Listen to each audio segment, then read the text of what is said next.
देखो present value का क्या मतलब है, मैंने स्टार्टिंग में एक वर्ड यूज किया था बार बार, स्टार्टिंग में एक वर्ड यूज किया था दैट इज फ्यूचर वैल्यू, ठीक है। तो हमें पता है कि a is equal to P one plus R to the power N. तो मैंने आपको स्टार्टिंग में ही कहा था कि क्वेश्चंस के अंदर सम वर्ड यूज होता है, अमाउंट वर्ड यूज होता है, ठीक है ना। लेकिन इन वर्ड्स का कोई स्पेसिफिक डायरेक्टली हम ये नहीं कह सकते कि सम का मतलब प्रिंसिपल ही है। वैसे जनरली सम का मतलब प्रिंसिपल मैक्सिमम क्वेश्चंस के अंदर यूज होगा, और अमाउंट का जो होगा वो इस ए के लिए यूज होगा। लेकिन अमाउंट वर्ड नॉर्मल भी होता है। अगर एक 2000 का अमाउंट मैं कहूँ कि amount of rupees 2000 is deposit, कि 2000 रुपए का अमाउंट जो मैंने डिपॉजिट किया, तो हमें ऐसा लगेगा कि वो ये वाला ए है, बट वो अमाउंट का मतलब नॉर्मल सेंस में अमाउंट यूज किया हुआ है। तो मैं यहाँ पर सिर्फ इतना कह रहा हूँ कि जैसे सम वर्ड होता है या अमाउंट वर्ड होता है, तो हमें इनसे क्लियर नहीं होता कि वो प्रिंसिपल है या वो फ्यूचर वैल्यू है। तो हम इस तरीके से मान के चलते हैं कि ये जो पी था हमारा, ये पी क्या है, ये पी इनिशियल वैल्यू है, यानी कि जो स्टार्टिंग में हमने डिपॉजिट करी है। और ये जो ए था इसको मैंने बताया था फ्यूचर वैल्यू है, यानी कि जो फ्यूचर में हमें रिसीव होती है, या हम किसी को, अगर हमने किसी से कुछ उधार लिया है तो हम उसको फ्यूचर में जो वैल्यू देते हैं दैट इज फ्यूचर वैल्यू। तो मैंने इस ए को यहाँ पे ज्यादातर जो आपको समझाने की कोशिश की थी, वो ए के लिए मैंने फ्यूचर वैल्यू यूज करी थी। सेम ऐसे यहाँ पे पी जो मैं इनिशियल बोलता हुआ आया था, वो पी एक्चुअल में क्या होती है, इस फ्यूचर वैल्यू की प्रेजेंट वैल्यू होती है, इस फ्यूचर वैल्यू की प्रेजेंट वैल्यू होती है। कहने का मतलब ये है कि अगर मैंने किसी को 1 लाख रुपए दिए और आफ्टर 2 ईयर कुछ पर्टिकुलर रेट पर 10% पे या 20% पे, 10% पे मान लो वो 2 साल के बाद 1,21,000 पे हो जाती है, ठीक है ना। 10% रेट पे वो 1 साल 2 साल के बाद 1,21,000 हो जाती है। तो इसका मतलब 1 लाख की 1 लाख की फ्यूचर वैल्यू कितनी है, 1,21,000। और अगर मैं 2 साल बाद कहूँ, या अगर मैं कहूँ कि फ्यूचर में अगर 2,21,000 पे मिलेंगे तो उसकी आज वैल्यू कितनी है, 1 लाख। इसका मतलब ये हुआ कि ओवरऑल सब कुछ हम ये कह सकते हैं कि प्रिंसिपल ही प्रेजेंट वैल्यू है, प्रिंसिपल ही प्रेजेंट वैल्यू है ना, शक्तिमान ही गंगाधर है। तो प्रिंसिपल ही क्या है, प्रेजेंट वैल्यू, और जो अमाउंट है वो फ्यूचर वैल्यू होता है। तो अभी हमारा टॉपिक है यहाँ पे प्रेजेंट वैल्यू। तो प्रेजेंट वैल्यू के लिए कुछ स्पेशल कुछ कोई फॉर्मुला वगैरह नहीं है, सिंपल सा हमें पता है ए इज इक्वल टू क्या होता है, पी वन प्लस आर की पावर एन। तो हमें क्या निकालना होगा क्वेश्चन में, हमें निकालना होगा प्रेजेंट वैल्यू, यानी कि हमें पी निकालना होगा, जो कि ऐसे क्वेश्चन हम पहले कर चुके हैं। हमें कुछ नहीं करना, सिर्फ ए रखना है, यहाँ पे आर रखना है, एन रखना है, और ये रखने के बाद हम सॉल्व करेंगे और हमें इसमें पी मिलेगा। रखने के बाद इसको हम सॉल्व करेंगे और हमें पी मिलेगा।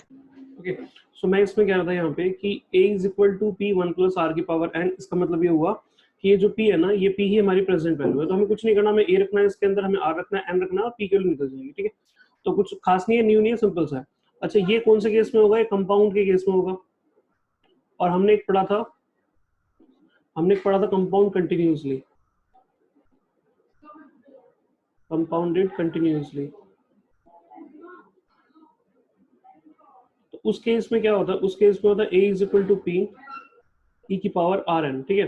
तो उस केस में जो प्रिंसिपल वैल्यू होगी वही प्रेजेंट वैल्यू होगी, यानी कि पी होगा प्रेजेंट वैल्यू। अब हमें यहाँ पर ये तो पता चल गया कि ये प्रेजेंट वैल्यू होता है। अगर हम इसका डायरेक्टली स्पेसिफिक फॉर्मूला बनाना चाहते हैं तो हम इसका फॉर्मूला बना सकते हैं। क्या फॉर्मूला होगा, अगर मैं इस पी की वैल्यू निकालूं, अगर मैं इस पी की वैल्यू निकालना चाहता हूँ, तो ये पूरी की पूरी वैल्यू क्या होगी, नीचे आ जाएगी इसके डिवाइड में। इसका मतलब पी इज इक्वल टू हो जाएगा ए अपॉन में वन प्लस आर की पावर एन। या फिर हम इस पूरे फिगर को ऊपर ले जाएंगे, ठीक है। अगर इसको हम शिफ्ट करके ऊपर ले जाएंगे तो हम लिख सकते हैं p इज इक्वल टू, ये ऊपर जाके पावर क्या होगी, इसकी नेगेटिव हो जाएगी, वन प्लस आर की पावर माइनस एन। तो हमारे पास बस ये फॉर्मूला ये वाला है, a is equal to P one plus R की पावर एन। यहाँ पर भी अगर हम a रख देंगे, r रख देंगे, n रख देंगे, p निकल जाएगा। या फिर अगर हम p का फॉर्मूला बनाना चाहते हैं तो ये वाला जो पूरा का पूरा फिगर है, ये जो पूरा का पूरा फिगर है ये वाला, ये इसके डिवाइड में चला जाएगा यहाँ पे, तो ये आ जाएगा, यानी कि p इज इक्वल टू आ गया a अपॉन में one plus R to the power n। और सिंप्लीफाई करना चाहते हैं तो ये वाला पूरा का पूरा फिगर जो है ऊपर शिफ्ट हो जाएगा, यानी कि इसकी पावर नेगेटिव हो जाएगी। तो बेसिकली हम यहाँ पे ये कह सकते हैं कि हमारे पास ये सारे फॉर्मुलेस बन जाएंगे।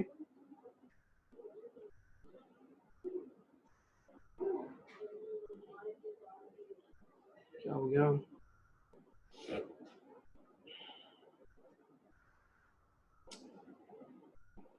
हाँ, तो हम ये कह सकते हैं डायरेक्टली यहाँ से कि यहाँ से हमारा फॉर्मूला बन गया a is equal to P, sorry, p is equal to a, p is equal to a one plus R की पावर माइनस एन, ठीक है। एक ये फॉर्मूला कह सकते हैं, ये वाला फॉर्मूला कह सकते हैं, ये दोनों फॉर्मूले यूज होंगे। और डायरेक्टली ये भी यूज कर सकते हैं, बात एक है, बस उसको हमने चेंज कर दिया।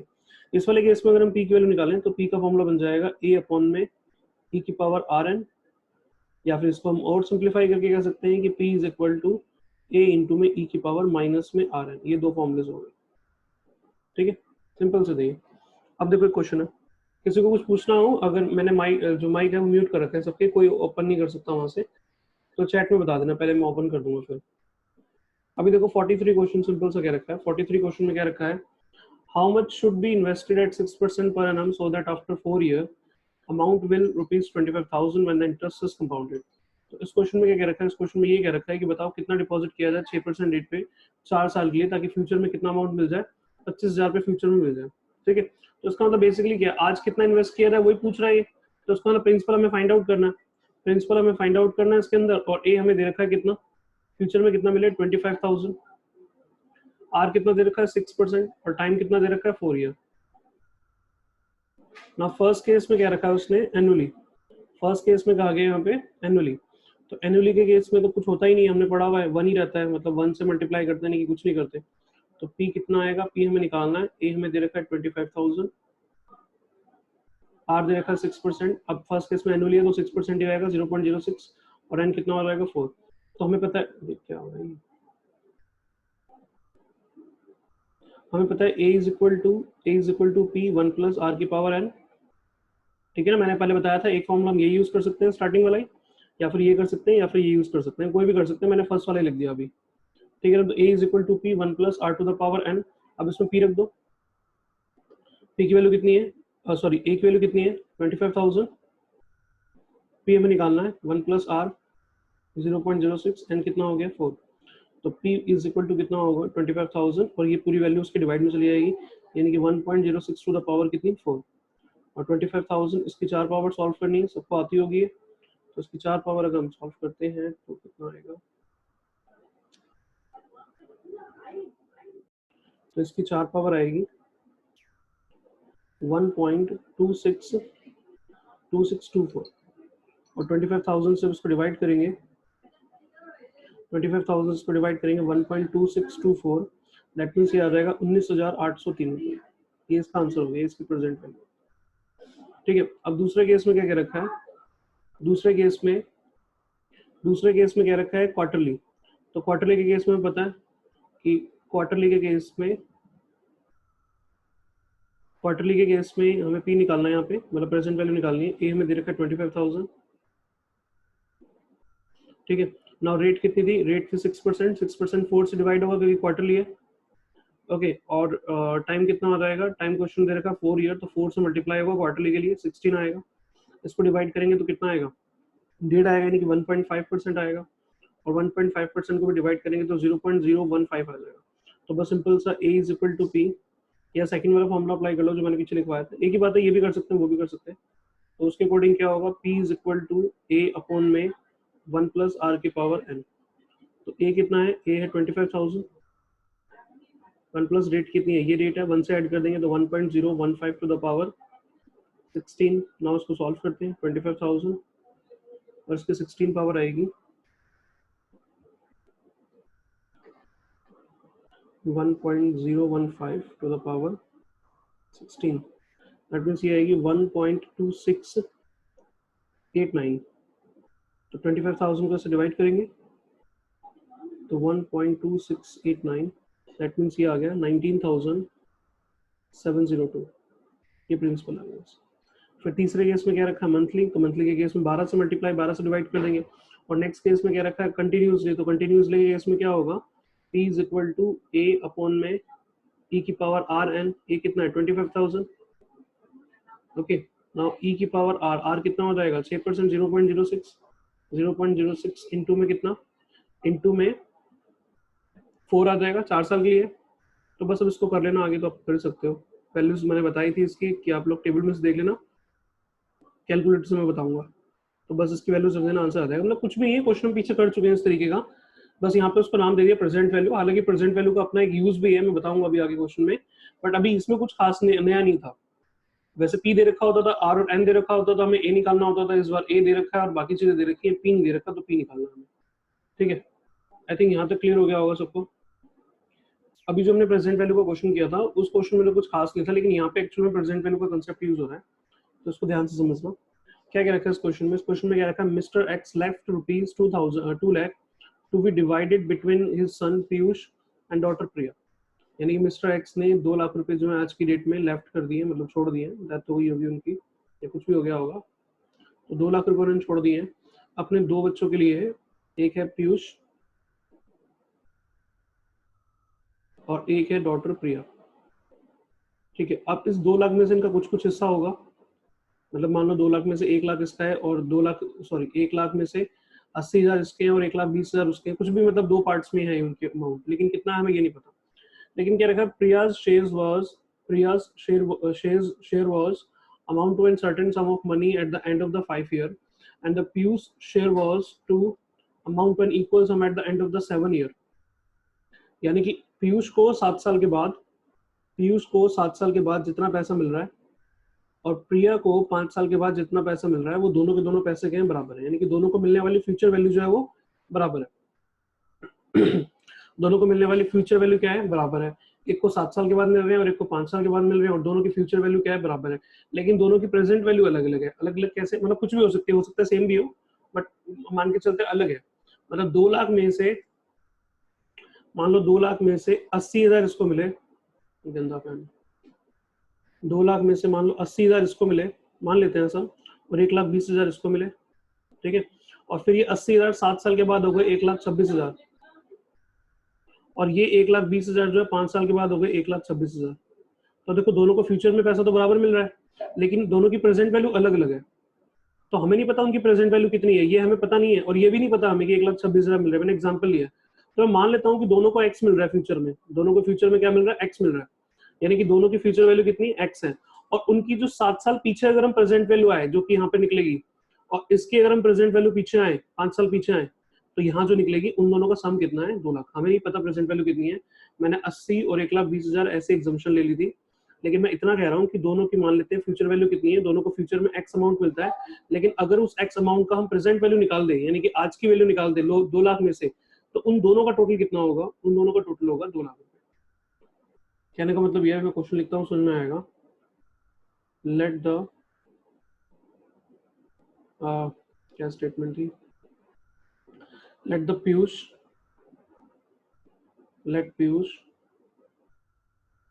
and Priya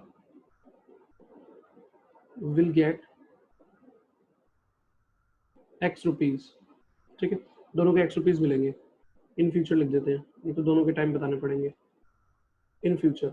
नाउ देखो प्रेजेंट वैल्यू लिखें, या फिर हम कह सकते हैं, क्या हो रहा है, क्यों स्लो हो रहा है? हम इसको लिख लेते हैं यहाँ पे। पहले पीयूष का नाम लिखा था, पहले किसका है? पहले पीयूष का है। मान लेते हैं प्रियास शेयर। देखो प्रिया का शेयर कितना होगा, यानी कि ये वाला शेयर कितना होगा प्रिया का, हमें नहीं पता ये वाला शेयर कितना होगा प्रिया का, लेकिन इतना पता है कि फ्यूचर में उसको एक्स मिलेगा अमाउंट, और उसकी 5 साल पहले प्रेजेंट वैल्यू कितनी थी वो निकाल लेते हैं। तो प्रेजेंट वैल्यू का फॉर्मूला मैंने अभी बताया था, P is equal to A upon में 1 प्लस आर की पावर n। तो देखो ए कितना है, फ्यूचर में कितना मिल रहा है? एक्स मिल रहा है। 1 प्लस आर रेट कितनी है? 4%। तो 1 प्लस में 0.04, और उसकी पावर में कितना आएगा? पावर में 5 साल, मतलब 5 साल पहले उसकी प्रेजेंट वैल्यू क्या थी। इसका मतलब फ्यूचर में अगर उसे एक्स अमाउंट मिल रहा है, तो उस एक्स अमाउंट को अगर हम 5 साल पीछे लेकर के जाएं, जो कि ये वाला हिस्सा होगा, वो कितना होगा? वो ये होगा, जो भी होगा हमें नहीं पता। जैसे मैंने एग्जांपल लिया था 1,20,000 का, बट एक्चुअल में वो इतना होगा जो भी होगा, यानी कि उसकी 2 लाख में जो प्रेजेंट वैल्यू होगी वो इतनी होगी। सेम ऐसे अगर हम पीयूष की बात करें, पीयूष के शेयर की बात करें, तो पीयूष को भी एक्स अमाउंट मिलेगा फ्यूचर में, लेकिन कितने टाइम के बाद? 7 साल के बाद। यानी कि 7 साल पीछे उसकी प्रेजेंट वैल्यू कितनी होगी वो निकाल लेते हैं, तो वही रेट आ जाएगी नीचे, 1.04 टू द पावर कितना? 7। और इन दोनों का टोटल कितना होगा? इसका पीयूष का और प्रिया के दोनों का शेयर का सम कितना होगा? 2 लाख रुपए, क्योंकि हमने ये दोनों वैल्यूज निकाली है प्रेजेंट वैल्यू, इन दोनों का टोटल कितना होगा? 2 लाख रुपए। इसका मतलब मैं यहाँ पे लिख सकता हूँ कि x अपॉन में 1.04 की पावर कितनी? 5 प्लस में x अपॉन में 1.04 to the power 7 is equal to 2 lakh. एक बार यहाँ तक मुझे बता दो कि यहाँ तक सबको क्लियर है।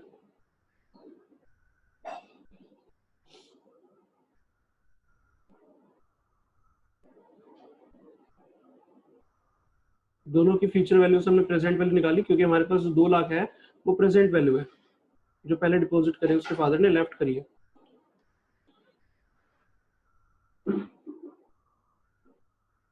बताओ।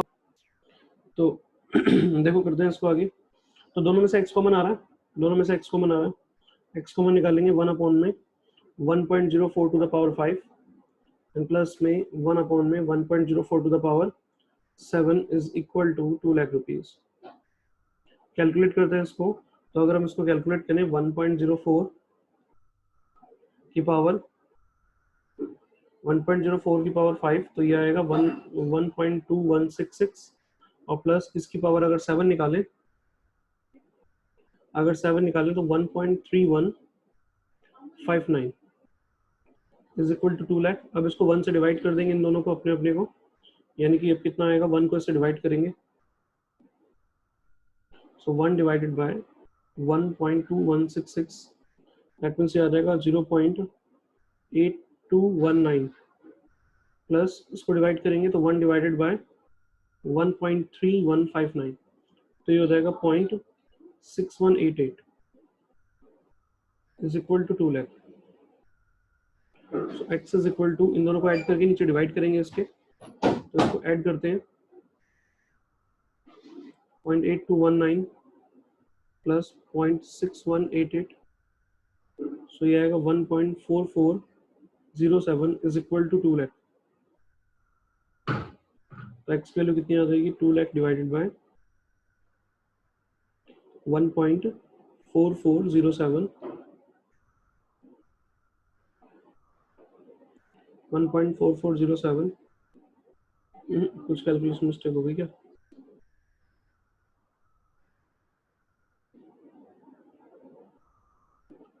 एक मिनट।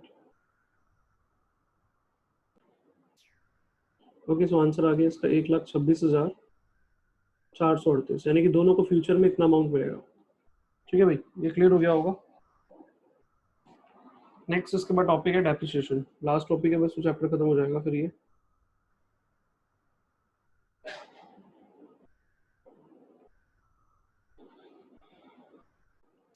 देखो डेप्रिसिएशन क्या होता है।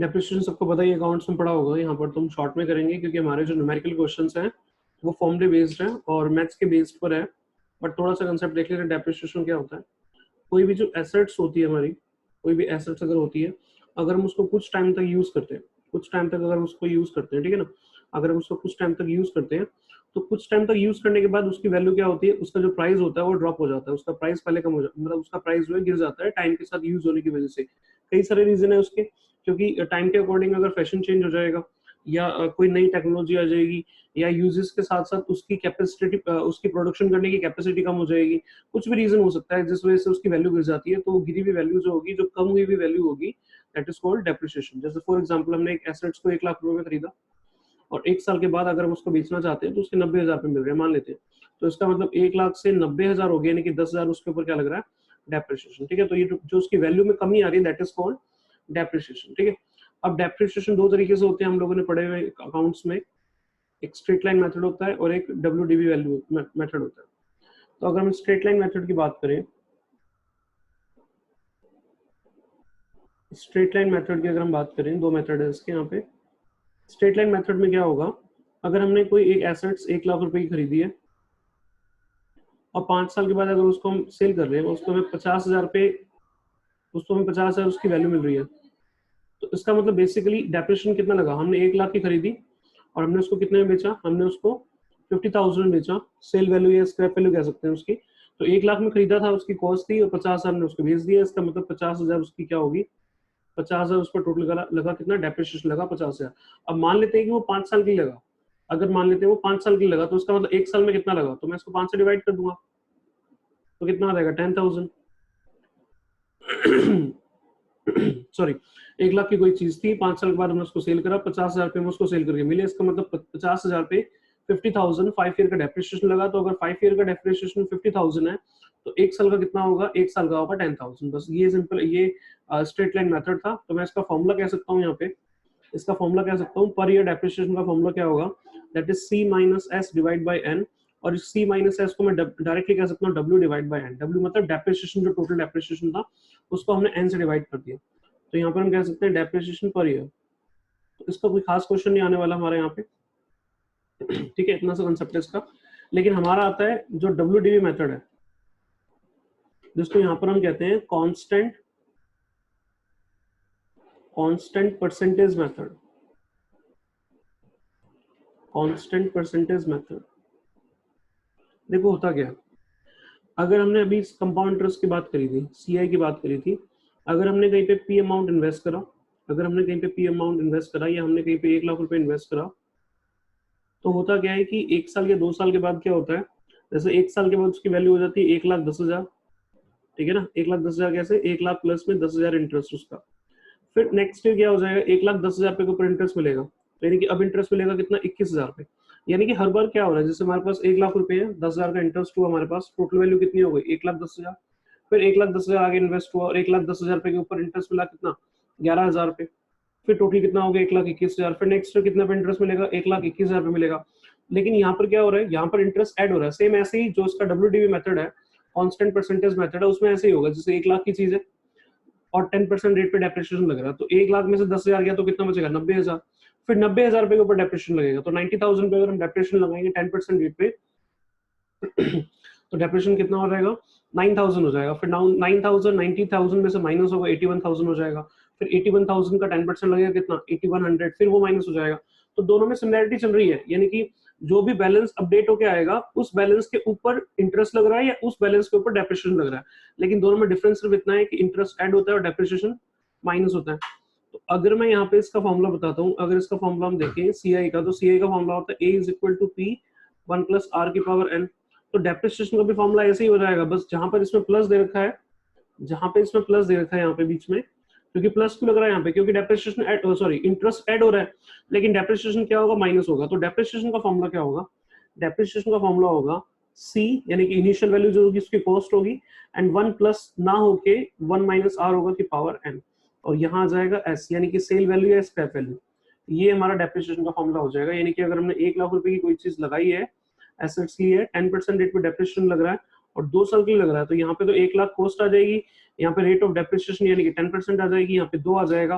तो सोल्व करके पता चल जाएगा कि 2 साल के बाद उसकी वैल्यू कितनी होगी, ठीक है। ओके, अब इतना तो ये फॉर्मूला वैसे क्वेश्चन से समझ में आएगा। इसी फॉर्मूले को, ये एसपी गुप्ता में ऐसे लिखा हुआ फॉर्मूला, लेकिन ये अच्छा नहीं लगता, हम इसको ऐसे लिख सकते हैं, क्या लिख सकते हैं, V0। V0 का मतलब है value on zero period, value on zero period, यानी कि आज हमने खरीदा उसको अगर, तो आज उसकी वैल्यू क्या है, मतलब आज जो टाइम पीरियड है वो कितना है, 0 है। तो वैल्यू ऑन जीरो पीरियड यानी कि V0, यानी कि कॉस्ट हो गई, इनिशियल वैल्यू हो गई 1 माइनस में r की पावर n, और यहाँ पे लिख रहा हूं मैं Vn, यानी कि value after n period, value after n period. जैसे अगर हमने यहाँ पे 2 रखा तो इसका मतलब वैल्यू आफ्टर 2 ईयर, अगर हमने n की जगह पे 3 रखेंगे तो वैल्यू आफ्टर 3 ईयर हो जाएगी, 3 साल के बाद उसकी वैल्यू क्या है। दोनों बातों का मतलब एक ही है। नीचे वाला जो फॉर्मूला है वो थोड़ा रिप्रेजेंट करने में ज्यादा अच्छा है, ऊपर वाला इतना अच्छा नहीं, ठीक है। एक छोटी सी चीज यहाँ पे हमें और समझनी है,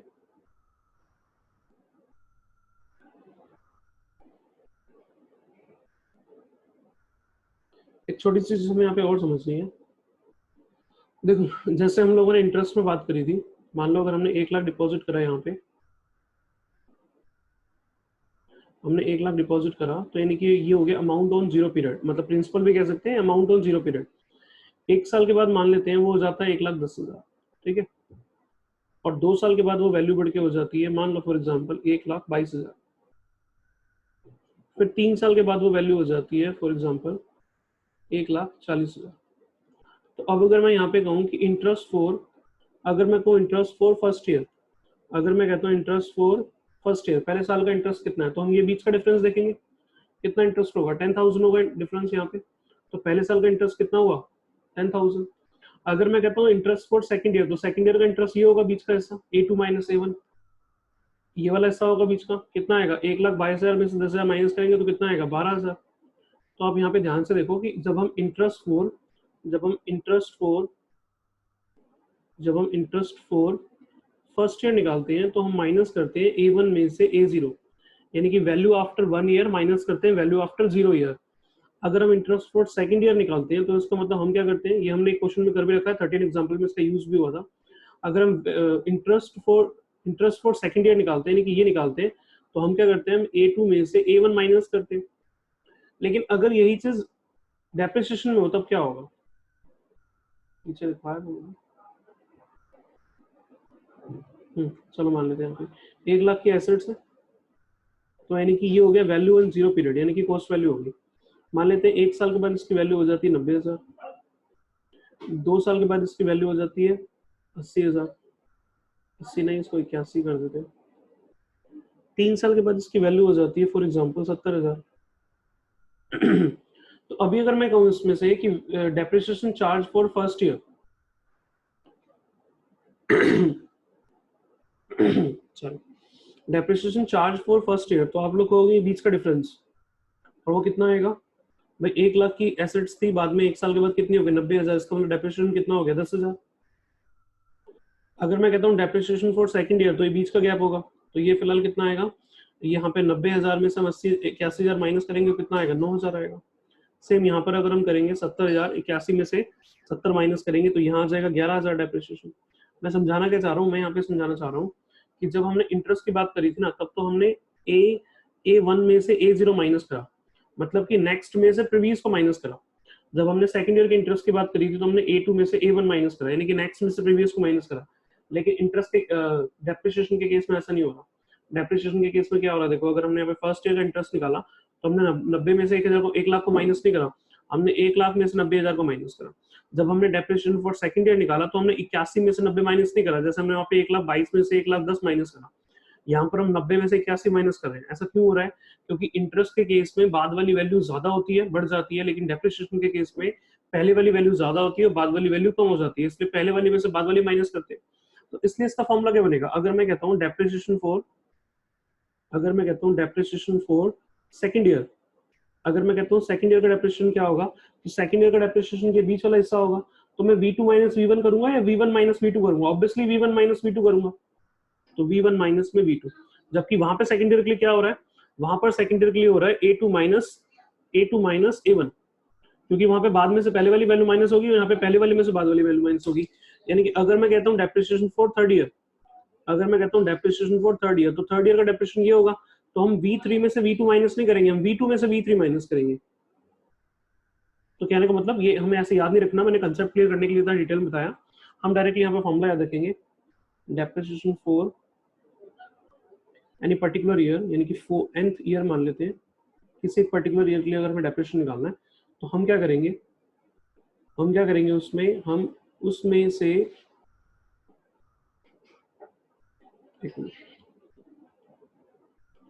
हम क्या करेंगे, Vn में से Vn minus 1 sorry Vn minus 1 में से Vn माइनस करेंगे, हटा देता हूँ ब्रैकेट, Vn माइनस 1 में से Vn माइनस करेंगे। जैसे डेप्रिसिएशन फॉर सेकंड ईयर, तो n कितना हो गया, n हो गया 2, अगर मैं 2 रखूंगा तो यहाँ कितना आएगा 2 और यहाँ कितना आएगा 1, यही चीज बन रही है। अगर डेप्रिसिएशन फॉर थर्ड ईयर है तो उसका मतलब यहाँ पे कितना आएगा, तीसरे साल के लिए यहाँ पे आएगा 3, तो यहाँ पे 3 आएगा, तो यहाँ आएगा V3 और यहाँ जाएगा कितना V2। तो मतलब ये कंडीशन बना दी कि हमें सिर्फ इतना से याद रखना है कि अगर हमें किसी भी पर्टिकुलर ईयर का डेप्रिसिएशन अगर हमें निकालना है तो हम Vn-1 में से Vn माइनस करेंगे, यानी कि वैल्यू आफ्टर n ईयर बाद में आएगी और n-1 पहले आएगी। ठीक है, अभी मैंने जितना बताया है बस वो थोड़ा थोड़ा समझ में आना चाहिए, बाकी क्वेश्चंस में क्लियर होगा। यहाँ तक मुझे एक बार रिस्पॉन्स करो, यहाँ तक क्लियर है सबको।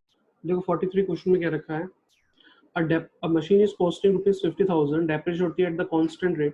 अब देखो पता कैसे चलेगा कि स्ट्रेट लाइन मेथड है या WDB मेथड है, ये पता कैसे चलेगा, मैंने बताया था WDB मेथड को यहाँ पर हम कांस्टेंट परसेंटेज मेथड कहते हैं। तो देखो यहाँ पे एक वर्ड यूज रखा है एट अ कांस्टेंट रेट, यानी कि हर बार उसकी कांस्टेंट रेट है 8%, इसका मतलब यहाँ पे WDB मेथड यूज होगा। स्ट्रेट लाइन मेथड का वैसे कोई क्वेश्चन है नहीं इतना खास, ठीक है। तो वापस देखते हैं इसको, क्वेश्चन में क्या रखा, मशीन कॉस्टिंग रुपीज 50,000, यानी कि V0 हो गया, वैल्यू इनिशियल वैल्यू हो गई इसकी कितनी 50,000। क्वेश्चन में क्या रखा है कि कांस्टेंट रेट, किस रेट से डेप्रिसिएशन लग रहा है 8% से, यानी कि रेट ऑफ डेप्रिसिएशन हो गया 8%। आगे क्वेश्चन में क्या रखा, what is depreciation charge for 8th year, 8वें साल के लिए डेप्रिसिएशन क्या चार्ज होता है। ठीक है, लेकिन मैं इससे पहले क्वेश्चन को थोड़ा सा मॉडिफाई कर देता हूँ। यहाँ तक नहीं करते हम, सिर्फ ये तक, ये क्वेश्चन है और इसके आगे मैं बता रहा हूँ, उसके आगे मैं बता रहा हूँ what is value of machine after 7 year. Okay, पहले हमें ये निकालना है कि मशीन की वैल्यू क्या होगी 7 साल के बाद, ठीक है, मशीन की वैल्यू क्या होगी आफ्टर 7 ईयर, ये हमें निकालना है। ये इसको बाद में देखेंगे, अभी मैं इसको हटाता हूँ तो कि ज्यादा अच्छे से कंसेप्ट क्लियर होगा। तो एक मशीन की कॉस्ट कितनी है 50,000, V0 मान लिया आपने, हमने मान लिया, और रेट कितनी दे रखी है, 8% डेप्रिसिएशन की रेट दे रखी है, और हमसे पूछा हुआ है 7 साल के बाद वैल्यू क्या होगी, इसका मतलब हमसे V7 पूछा हुआ है। तो V7 कैसे निकालेंगे, फॉर्मूला था Vn is equal to V0 1 minus R की पावर n, ठीक है।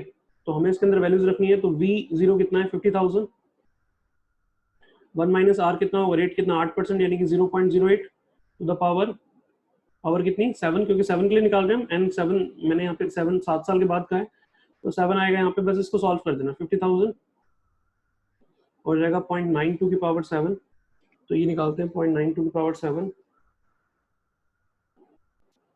ओके, सो 0.92 की पावर 0.92 द पावर 7 की वैल्यू आ रही है 0.5572। तो इसको अगर हम 50,000 से मल्टीप्लाई कर दें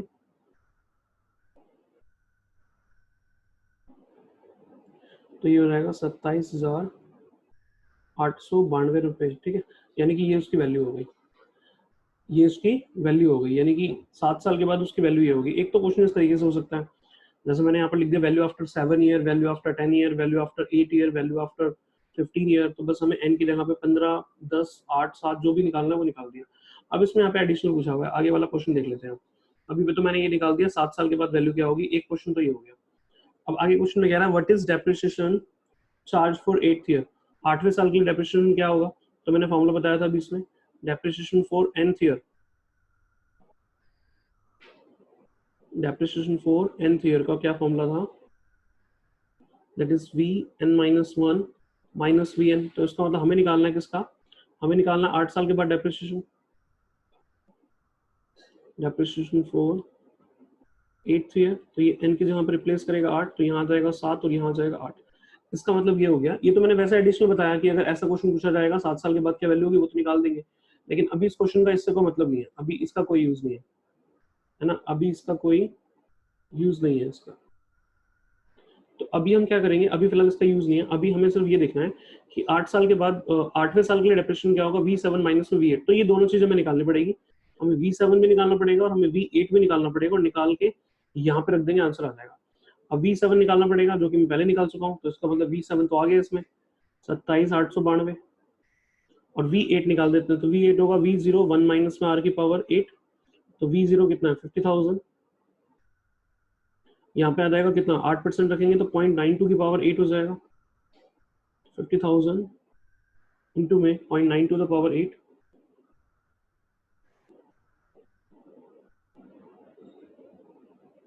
.92 द पावर 8, तो ये आ जाएगा 0.5132, उसको मल्टीप्लाई कर देंगे 50,000 से, तो ये आएगा 25,660, ठीक है।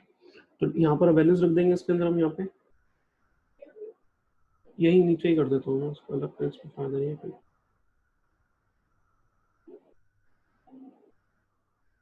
तो ये वाला जो बताया था मैंने depreciation for 8th year, that is V7 minus में V8, V7 माइनस में V8, what is the value of V7, V7 की वैल्यू हम पहले निकाल चुके हैं 27,892, और ये इसकी वैल्यू है 25,660, तो बस माइनस कर देंगे इन दोनों को,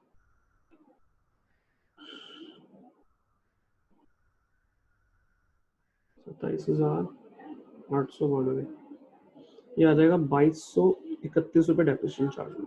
क्या मतलब क्वेश्चन के फॉर्मेट पे डिपेंड करता है, क्वेश्चन में कैसे पूछा हुआ होगा। अब जैसे मैंने यहाँ पर पहले एक एडिशनल पार्ट एक्स्ट्रा यहाँ पे इंक्लूड कर लिया था, वैल्यू आफ्टर 7 ईयर, तो पहले निकाल देंगे, और फिर वो कहेगा डेप्रिसिएशन फॉर 8th ईयर, तो V7 माइनस V8, तो V7 पहले से निकाल रखा था, V7 रख दिया, V8 निकाल के हमने यहाँ पे रख दिया और आंसर आ गया, ठीक है। और अभी अगर हम देखें, जैसे मैंने अपनी तरफ से इसमें क्वेश्चन ऐड कर दिया, अगर ऐड नहीं हुआ होता तो फिर हम डायरेक्टली लिखते V7 माइनस V8, तो फिर हमें V7 निकालना पड़ता, मतलब वो तो मैंने बोला था वहाँ पे, अभी पहले क्वेश्चन बोल रखा था इसलिए V7 निकाला, नहीं तो अब हमें दोनों निकालने पड़ेंगे, V7 भी और V8 भी। तो पहले हम V7 निकालते फिर V8 निकालते, यहाँ पे रख देते और आंसर आ जाता, ठीक है। और ऐसा भी पूछ सकता है जैसे मैंने बताया अभी, वैल्यू आफ्टर 10 ईयर पूछ ले तो V10 निकालना पड़ेगा, फिर क्या वैल्यू डेप्रिसिएशन फॉर 8वें साल का डेप्रिसिएशन क्या होगा, तो V7 V8 निकाल के माइनस करने पड़ेंगे, ठीक है। तो ये इसका आंसर हो गया। अभी बताओ मुझे यहाँ तक क्लियर है सबको? बस एक क्वेश्चन, दो क्वेश्चन और बताने हैं।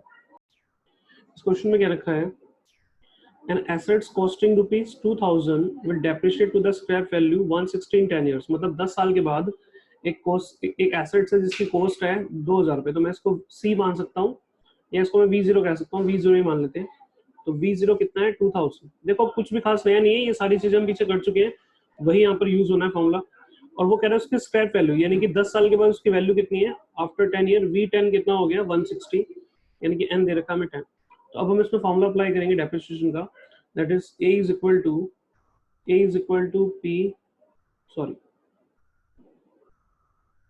Vn इज इक्वल टू, एक तो पता नहीं लिखा ना जा रहा है, Vn is equal to V0 1 minus r की पावर n।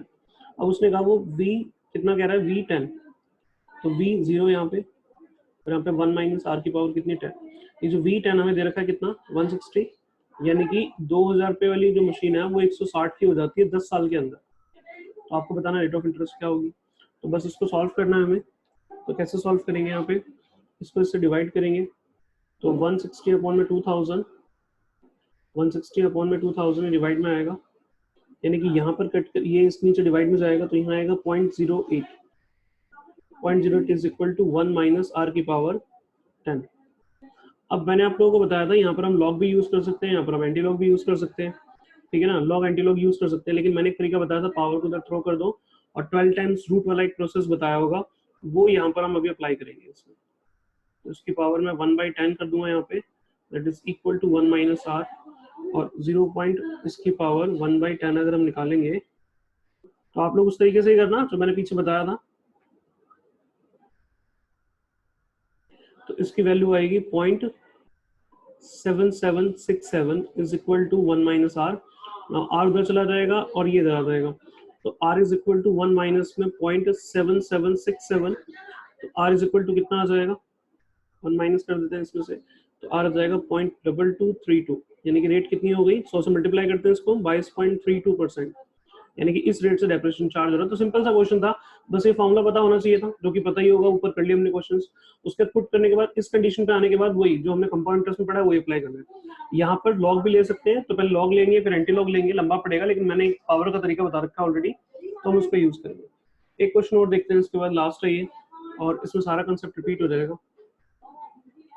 क्वेश्चन में क्या रखा, जो अभी मैंने बताया था ये वाला, ये भी इसमें रिपीट होगा, ये वाला सॉरी, ये भी रिपीट होगा। नाउ 45 क्वेश्चन में क्या रखा है, अ machine depreciate at the rate of the 10% per annum for first 2 years, पहले 2 साल के लिए 10% रेट है। उसके बाद क्या रखा है 7% है, यहाँ पे दिखने वाला होगा 7% per annum for next 3 years, अगले 3 साल के लिए 7% है। और जो डेप्रिशिएशन लग रहा है वो कैसे लग रहा है, डिमिनिशिंग मेथड पे लग रहा है, यानी कि वो WDV मेथड पे लग रहा है। If the value of the machine is 10,000 initial, starting में उसकी वैल्यू कितनी है 10,000 है, find the average rate of depreciation and the depreciate value of machine at the end of the 5th year. 5 साल के बाद उसकी वैल्यू कितनी हो जाएगी, एक तो ये बताना है, और दूसरा ये जो अलग अलग रेट दे रखी है वो अलग अलग रेट ना दे करके 1 साल की रेट बतानी है, जिससे वही आंसर आ जाए। ये सुना लिया आपके उसमें असाइनमेंट में था ये वाला क्वेश्चन। तो देखो पहले तो हम ये वाला हिस्सा निकाल लेते हैं, इसका depreciated value of machine at the end of the 5th year, 5 साल के बाद उसकी वैल्यू कितनी हो गई। सबसे पहले V0 कितना है, V0 दे रखा हमें 10,000, स्टार्टिंग में कितनी थी वो 10,000 थी। एक R1 दे रखा है कितना हमें 10%, और कितने टाइम के लिए दे रखा है N1 है, पहले 3 साल के लिए, पहले 2 साल के लिए सॉरी। फिर उसके बाद रेट दे रखी है कितनी 7% अगले 3 साल के लिए, यानी कि टोटल 5 ईयर के बाद वो वैल्यू पूछ रहा है हमसे, टोटल 5 ईयर के बाद वो पूछ रहा है वैल्यू कितनी होगी। तो बेसिकली वही Vn is equal to V0 1 minus R1 की पावर N1 कर लो। ये फैक्टर समझ गए होंगे, कंपाउंड इंटरेस्ट में पढ़ा हुआ है हमने, जब दो रेट या दो टाइम अलग, मतलब रेट और टाइम, रेट रिस्पेक्ट टाइम के रिस्पेक्ट में अगर अलग से आ जाते हैं तो हम इस तरीके से फॉर्मूले को अलग अलग फैक्टर को ब्रेक कर देते हैं, R2 की पावर N2। तो बस इसके अंदर वैल्यू रखो, V0 कितना है 10,000, R1 7% है, 10% है सॉरी, लिखा ही नहीं था मैंने तो फिर मिटा दिया। पावर में 2 और यहाँ जाएगा 1 माइनस में 0.07 टू द पावर 3।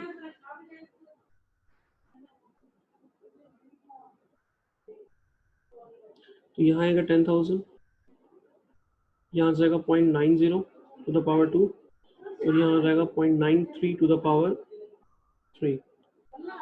हाथ नहीं चल रहा उल्टे सीधा। अब इनको सॉल्व करते हैं तो 10,000 और ये आ जाएगा 0.92 की वैल्यू जब 2 निकालेंगे तो 0.81 आ जाएगा ये। और इधर कितना आएगा,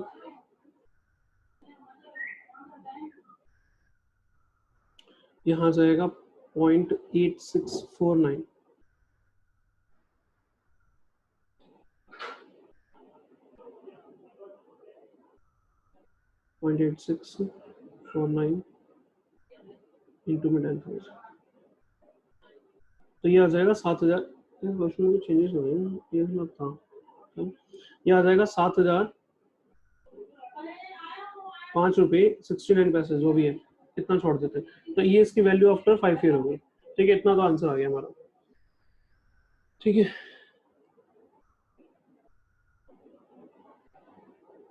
अब आगे इस क्वेश्चन में एक चीज और यहाँ पे क्या रखी है, find the average rate of depreciation. तो एक तो आंसर ये वाला आ गया, बाद वाला तो आंसर आ गया हमारे पास। ये वाला तो आंसर हमने निकाल दिया, यहाँ से लेकर के जो यहाँ तक की वैल्यू आंसर क्या रखा था ये हमने फाइंड आउट कर दिया। अब हम ये वाला देख रहे हैं, स्टार्टिंग वाला। ओके नाउ ये वाला आंसर, ये वाला देखना है हमें। तो find the average rate of depreciation, कहने का मतलब यहाँ पर ये है, इसका कहने का मतलब इस क्वेश्चन में ये है कि अभी जो हमने यहाँ पे 10,000 रखा है और उस 10,000 में 10% रेट थी 2 ईयर के लिए और 7% रेट थी 3 इयर्स के लिए, तो आंसर कितना है 7,005 रुपए। अब वो कह रहा है कि आंसर तो यही है, मतलब इतना ही इफेक्ट पड़े जितना पड़ा है, जो भी ओवरऑल लास्ट में रिजल्ट आया है, इसका वैल्यू आई है 5 साल के बाद, वही 5 साल के बाद वैल्यू आए, लेकिन ये अलग अलग रेट ना होकर के ना, ये अलग अलग रेट ना होकर के ना 5 साल की एक ही रेट हो, आंसर इतना ही मिल जाए। तो क्या मैं इसको ऐसे लिख सकता हूँ कि हम ये कहना चाह रहे हैं, क्या मैं ये कह सकता हूँ कि हम ये कहना चाह रहे हैं, हम ये कहना चाह रहे हैं कि आंसर तो यही आ जाए जब यहाँ पर V0 हो, रेट एक ही हो और 5 साल के लिए। मतलब अगर मैं यहाँ पे 10,000 रख दूं और यहाँ पर एक फिक्स रेट रख दूं 5 साल के लिए, तो सीधा सीधा आंसर ये आ जाए। वो यही तो कहना चाह रहा है कि आंसर यही आ जाए, लेकिन कोई एक सिंगल रेट बताओ, एवरेज रेट, जो इन दोनों को कंसिडर करके आ जाए, और फिर हम उसको 5 साल के लिए अगर हम निकालें तो उससे आंसर हमारा 7,500 आ जाए। ठीक है, तो बस हमें कुछ नहीं करना, हम 7,005 रुपये जो हमारा आंसर आया वो यहाँ पर रखेंगे, यहाँ पे आर निकालेंगे, यहाँ पे V0 रखेंगे 10,000 और यहाँ पे रखेंगे 5 एंड सॉल्व करके हमें रेट मिल जाएगी। ठीक है, नेक्स्ट पेज पे कराता हूँ मैं इसको।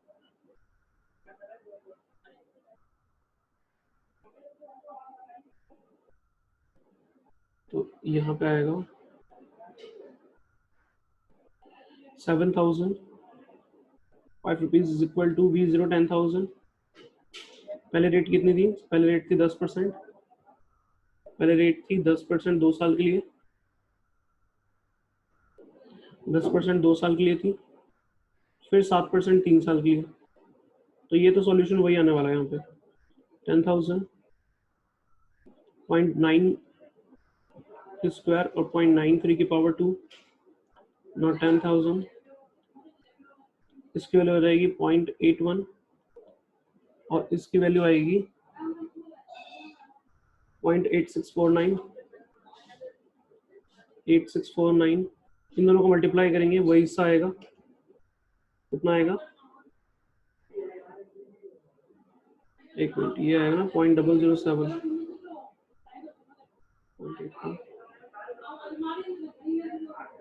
हाय मैं क्या कर रहा हूँ, सॉरी भाई सॉरी,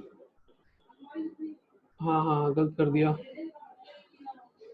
ये तो हमें निकालना है ना, मैं तो वापस वही वैल्यूज रख दी, वो पेज शिफ्ट करते हुए भूल गया।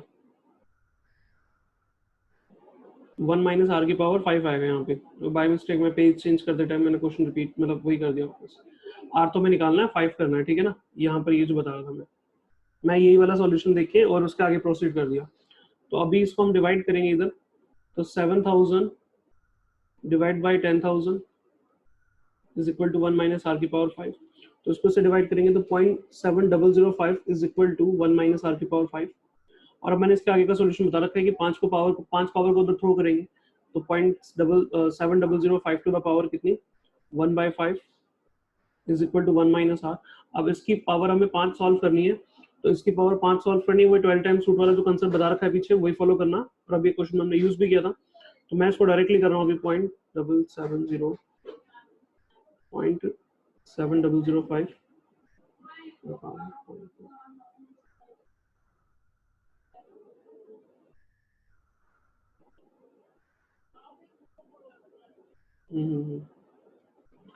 तो इस पर डिवाइड, इसकी पावर आएगी 0.9312।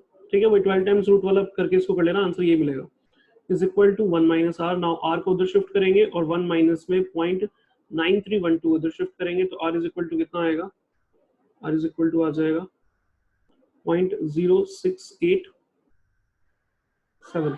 तो रेट आ जाएगी इसकी 6.87%। ये इसका आंसर हो गया, ये इसकी एवरेज रेट हो गई। यानी कि अगर 5 साल के लिए ये रेट ले ले हम, तो आंसर क्या आएगा? तब भी आंसर 7,005 रुपये आएगा। बताओ यहाँ तक क्लियर है? अभी कुछ एक्सरसाइज क्वेश्चन दे रखे हैं, सारे इजी हैं ये, है ना। जो मैंने कराया था अभी वो कौन सा था, वो कौन से में होगा, होगा तो इसका आगे होगा क्वेश्चन वाला। फिलहाल ये सारे हो जाएंगे, और जितना मैंने कराया वो कर लेना, सारे क्वेश्चन हो जाएंगे। अभी बताओ किसी को कंफ्यूजन है तो।